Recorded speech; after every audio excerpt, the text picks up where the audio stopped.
pastagem. E aí eu já vou começar com a primeira pergunta para você. Hoje que você já trabalha um bom tempo, já faz muito relatório de pastagem, qual a importância de avaliar a escala de pasto? Hoje, levando em consideração as escalas de pastagens, a gente monta os planos de manejo, a gente avalia a capacidade de suporte da fazenda para montar todo o planejamento para ela, para 1, 2 ou até mais anos. Então é tudo baseado nas escalas de pastagens atuais e onde ela pode chegar. Uma coisa importante que eu gosto de falar, a gente fala muito de pasto na nossa consultoria, né? Muito. Mas assim, eu gosto sempre de frisar, nós não falamos de pasto, nós falamos de dinheiro. É impossível, a minha visão é essa, é impossível falar de pecuária brasileira sem falar de pasto. Ah, Liana, mas tem tanta gente que faz confinamento, não sei o que, não sei o que. A gente sabe que a margem é menor. Então, se nós estamos falando de pecuária lucrativa, pecuária brasileira, nós estamos falando de pasto. É inevitável, assim. A gente pode falar de outras coisas mesmo, mas de pasto não tem como. Então eu sempre falo, nós não falamos de pasto, nós falamos de lucro. Gosto de falar muito isso porque nós como consultora, na verdade, nosso foco é financeiro nas fazendas, mas a gente acaba abordando muito o pasto, quem vai nas nossas redes sociais, a gente acaba abordando demais o pasto porque ele é o meio na pecuária brasileira para se ter lucro. Hoje até estava conversando com um rapaz, ele falou, muito se fala, né, sobre a pecuária, a produção de baixo custo, né, sem altos investimentos, mas pouca gente sabe como fazer isso. E é com base nessas escalas de pastagem, com base na avaliação de pastagens, que a gente vai trabalhando o manejo e vai chegar nessa produção de baixo custo. Hoje a gente ainda não tem, realmente, quando ele fala assim, pouca gente fala sobre isso, por mais que seja meio que óbvio, né, ter um pasto, pecuária brasileira é a pasto, não é tanta gente que sabe fazer manejo de pasto. A gente vê mesmo pela consultoria o tanto de fazenda que a gente atende e as pessoas não sabem fazer. Por quê? O que acontece? Vem desde meu avô, bisavô, todo mundo lá atrás, em que se delega a parte do pasto para o funcionário da fazenda. E não quer dizer que essas pessoas não tenham seu conhecimento, que aliás elas agregam demais dentro da empresa, porém ali aplicado ao pasto, sempre se delegou para eles, que são pessoas que no conhecimento da fisiologia da planta não tem, é pouco. Então o que acontece? Ainda se delega isso, ainda não traça as estratégias, porque quem define é a própria pessoa da fazenda. Hoje a gente monta vários planos de manejo e nos nossos clientes somos nós que falamos para onde vai esse lote, para onde vai aquele lote, porque nós fazemos isso com base em como está o pasto, a escala de pastagem, que é o que a gente vai falar aqui, mas o hábito do bovino, taxa de lotação e tudo. Agora, na verdade, as fazendas fazem isso na sua grande maioria, mais de 90% das fazendas. Quem define para onde vai o lote é o próprio funcionário, o próprio peão da fazenda. Com o conhecimento que ele tem de campo, mas sem o conhecimento da planta, de fato, da fisiologia da planta. É algo intuitivo, né? Ele olha, acredita que cabe aquela carga ali, então ele vai colocar. Exato. Não pensa em período de permanência, período de descanso, altura, capacidade não leva em conta nada disso. Exato. Deixa eu te fazer uma pergunta. É possível avaliar a pastagem via remota? É possível, nós fazemos assim todos os nossos clientes e quando eles enviam a foto a gente orienta, né, como deve ser enviada a foto, mas é possível, totalmente possível. É lógico que a gente tem que falar que é necessário um conhecimento para isso, né? Uma pessoa que já conheça o que é uma pastagem em escala 1, 2, 3, enfim, as pastagens no campo, para que ela possa entender disso e avaliar isso via remota, pela foto. Orientar primeiro como é que tem que vir essa foto e esse vídeo, e aí, lógico, com esse arquivo avaliar. Para isso sim é necessário uma certa experiência, mas é totalmente possível. Então eu acho engraçado quando a gente fala da consultoria remota, que hoje se a gente for ver a maior porcentagem dos nossos clientes são via remota. O pessoal fica assim, mas como? Mas como vocês vão fazer isso? Como vocês vão olhar um pasto? Mas você não vai vir aqui visitar? Mas não vai vir? Então assim, porque a gente já tem essa prática, a gente tem essa experiência de avaliação de pasto. Tanto lá, a gente no campo, que a gente consegue orientar o nosso cliente para que ele mande as fotos, né? Ele, a equipe do campo dele, e a gente consiga avaliar, dar a nota do pasto, né, falar da escala, montar o plano de manejo para definir como vai ser esse manejo. Então, é totalmente possível avaliar via remota, tá? E aí, deixa eu te perguntar quais são os graus. Hoje a gente utiliza, é importante frisar, nós utilizamos a metodologia do professor Marcelo Costa, que para mim é a melhor metodologia, porque eu já tenho essa experiência desde da minha casa. Foi o que trouxe o nosso negócio realmente para ter lucro, que era um negócio que não tinha. E essa escala de pastagem, esse foco na pastagem, veio justamente dele, foi ele que criou essa escala. Que aí, como é essa escala de pastagem? A escala vai de 1 a 6. 1 e 2 são os pastos críticos. São pastos onde o pasto 1 normalmente pode ser que ele seja reforma, a gente dá um tempo ali para ele poder responder. Mas é um pasto que não tem uma boa cobertura, né, de pastagem ali, um bom stand de planta. Tem muita invasora, muita invasora. Áreas onde a gente consegue enxergar mesmo a terra. Aí quando a gente vai para o nível 2 ainda é um nível crítico, mas é quando tem o tapete bem formado, tem uma capacidade de ser recuperado, né, com o manejo. Então a gente vai trabalhando o manejo para que ele vá subindo e subindo de nota. O 3 é o intermediário, né? Só fazer uma consideração. Então, veja só, a gente classificou ali no nível crítico, que é o 1 e 2, né? Porque daí a gente já passa pro mediano ali. Nesse nível crítico, eu gosto sempre, quando eu vejo uma fazenda nota 1, eu já faço um asterisco ali, uma fazenda, um pasto nota 1, uma fazenda, um asterisco, porque possivelmente ele vai ser uma reforma. Mas ainda assim, eu já vi pasto 1 se recuperar, que eu classifiquei como 1. Mas ele tá bem favorável ali, maior porcentagem vai ser reforma. Agora, o engraçado é que o grau 2, que é um pasto crítico, sim, mas ele tem um tapete bem formado, eu vejo inúmeras fazendas reformando pasto grau 2. Gente, e o grau 2 não é reforma. O grau 2 ele tem tapete. O grau 2 ele só tá falando assim, socorro, pelo amor de Deus.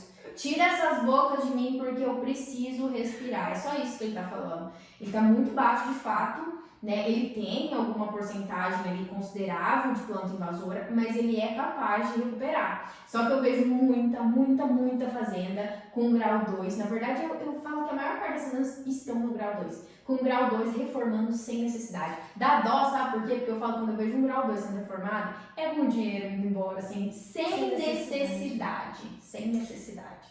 Mesmo quando a gente viaja, você e o André também passam por isso. A gente viaja e vai dando nota. A maior parte é nota 2. Maior parte é nota 2. A maior parte das escalas são nota 2. Quer dizer que não é necessário, né, gastar tanto assim, gastar com reforma. Só dá uma respirada, dá né? Dá uma acalmada. E aí a gente vai pro próximo passo, o mediano. O mediano é o pasto nota 3, onde ele tem uma capacidade de suporte mediana. Ele está subindo ali para o nível 4 e é o pasto que a gente... É o caminho ali para chegar no 4, também tem bastante fazenda com pasto nota 3. Nota 3, ele é aquele pasto, realmente... Tá subindo. Ok, ele tá subindo. O que a gente faz no pasto nota 3 normalmente, quando a gente vê que ele tá nota 3, que ele tá falando, cara, tô indo, cuida de mim que eu tô indo. Tô pedalando. Tô indo. Aí você dá uma aliviadinha na lotação, que aí ele passa para 4. Mas é uma aliviadinha básica, né? Lógico que o grau 1 e 2 você precisa aliviar muito a lotação. O grau 3 você precisa só dar aquela ajudinha, dar uma aliviadinha pouca nele. E aí temos o 4 e o 5, que são pastos com boa capacidade de suporte, são pastos com boa qualidade nutricional, que dão desempenho. A diferença é que o 5 ele é só nas águas, né? É o pasto bom para falar isso. Porque a gente quer que a fazenda fique no 4 e 5, mas é importante falar, porque às vezes as pessoas veem a gente falando do 5, excelente, ponta alface, que é importante frisar que a fazenda estando no 4 e 5, pronto, porque nem sempre ela vai estar no 5, o 5 na seca, a gente não vai ter pasto 5, a gente vai ter pasto 5 nas águas, e assim, que é aquele ponto alface mesmo, o animal entrou na área, ele não tem que escolher nada, ele vai baixar a boca, ele vai comer, já tem ponta, tá excelente. Assim, eu falo que deu vontade em você de comer, é nota 5. Então é isso, mas a gente tem que saber que a fazenda tem que ficar ali no 4 e 5, que é o tá ideal. ok. E aí a gente tem o pasto nota 6, que é o pasto passado. Ele tem muito volume, tem uma capacidade de suporte muito alta, mas ele não tem boa qualidade nutricional, então os animais não têm um bom desempenho. Tem um desempenho, é o que a gente vê na galera do pânico, né? A galera do pânico geralmente tá no nota 6. Piscou, deu 6. E o pessoal também, importante, a gente vê muito nota 6 quando o pessoal reforma o pasto e deixa. Deu a altura, ao invés de fazer o teste de pastejo, viu que tá firme, raiz e tal, e colocar o gado, a pessoa deixa sementear, virar nota 6 para sementear, não sei o quê. Aí o que acontece? Olha, desculpa o palavrão, mas a merda tá aí. Tá nota 6, o cara deixa passar pra sementear e ele joga alta carga, porque aquilo tá lá em cima. Ele acama boa parte e vira talo outra parte. O que acontece? Do nota 6 ele cai pra nota 2. Cara, você tinha um pasto bom. Você passou por um pasto nota 4, 5 e deixou ele virar 6. E aí do 6 ele caiu pra 2. É todo um trabalho agora de recuperação, estratégia de manejo, com alivia a carga, coloca o dia certo de permanência, pensa no descanso, faz rodízio. É uma coisa. Isso quando não tem que pensar em roçada também para tirar um monte de talo. Bem lembrado. Isso quando não tem que gastar óleo diesel, máquina, não sei o que, pra fazer roçada. Bem pensado, isso mesmo. E aí, não ganhou dinheiro com ele, porque assim, tirou o melhor momento dele, né? Porque o pasto nota 6 ele não dá ganho de peso, o ganho de peso cai muito. E aí não teve desempenho com ele, ainda teve que gastar. Bom, vamos dar uma olhada aqui nas minhas anotações. Eu até coloquei aqui, todo tempo nós temos esses mesmos graus de escala? Não. Né? Porque os 5 a gente não tem.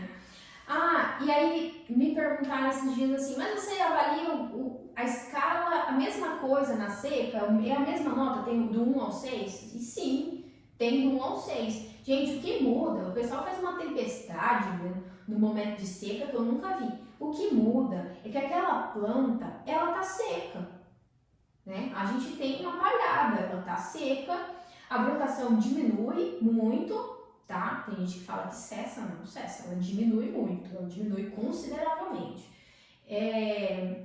Mas ela tá seca, então você vai avaliar, lógico, como que tá aquela planta, apesar de seca, qual o grau que você tem de volume ali, mas então o nível de avaliação sim é de 1 a 6. A gente olha a massa, né? Olha a quantidade de folha que tem ali, independente de ela estar seca ou não, porque aí a gente usa uma estratégia nutricional para que ele faça toda a parte de digerir, tudo aquilo ali. Bem falado, você tocou num assunto interessante. Ela também serve, a escala de avaliação de pastagem, aqui eu até anotei, para avaliar a complementação da dieta. O que quer dizer isso? Eu tenho pasto grau 1, tô com uma superlotação, 1 ou 2. Cara, ou você alivia a lotação de forma drástica, ou você passa para uma suplementação que causa substituição. E aí nós estamos falando de um produto de alto consumo, de uma estratégia nutricional de alto consumo. Aí você prepara o bolso.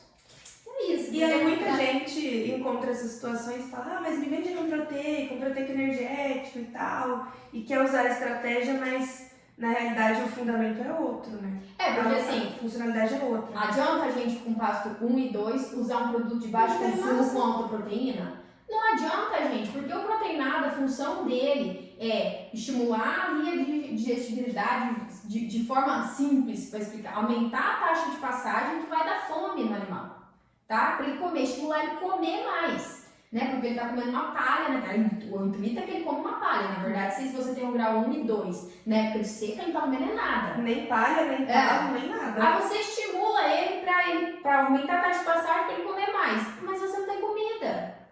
Não vai adiantar. Então, é importante dizer também isso, né? Na avaliação de pasto na seca, você tem um pasto grau 1 e 2. A gente tem sempre que correlacionar, então, a escala de pastagem, né, com taxa de lotação.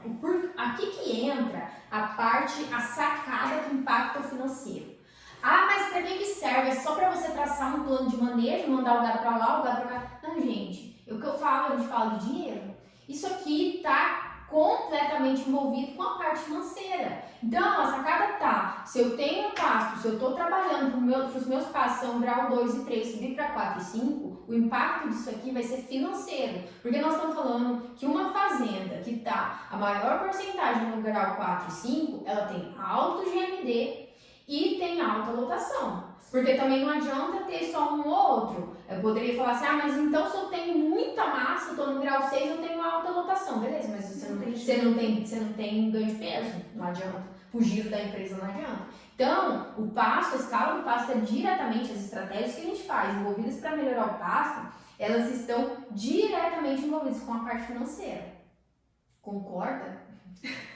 Concordo. E o trabalho que a gente faz pensando justamente na fisiologia da planta, na fisiologia do animal, no que ele necessita, e a gente vai trabalhando os graus mais baixos para que eles cheguem no 4 e 5. Então esse trabalho também com os pastos de notas baixas serve para que eles subam e cheguem no 4 e 5. Tanto é que a gente faz no nosso... A gente tem um relatório de pastagem que é enviado quando o cliente envia as fotos, envia como que tá a lotação, né, na ficha de estoque, e aí a gente vai fazer o plano de manejo ali e enviar um relatório de pastagem. Nosso intuito, a gente inclusive coloca assim, em porcentagem. Quantos por cento da fazenda está no grau 2, quando está no grau 3, quando está no grau 4. O nosso intuito é sempre subir essa porcentagem do grau 4 e 5, sempre. Porque aí a gente está trazendo a fazenda para um financeiro mais confortável, evitando degradação, evitando custos que não são necessários porque a gente está cuidando mal da pastagem. Custos com herbicida também que aumentam. Que é uma coisa muito interessante de ser falado. Gente, as pessoas atenção. invertem a ordem, né?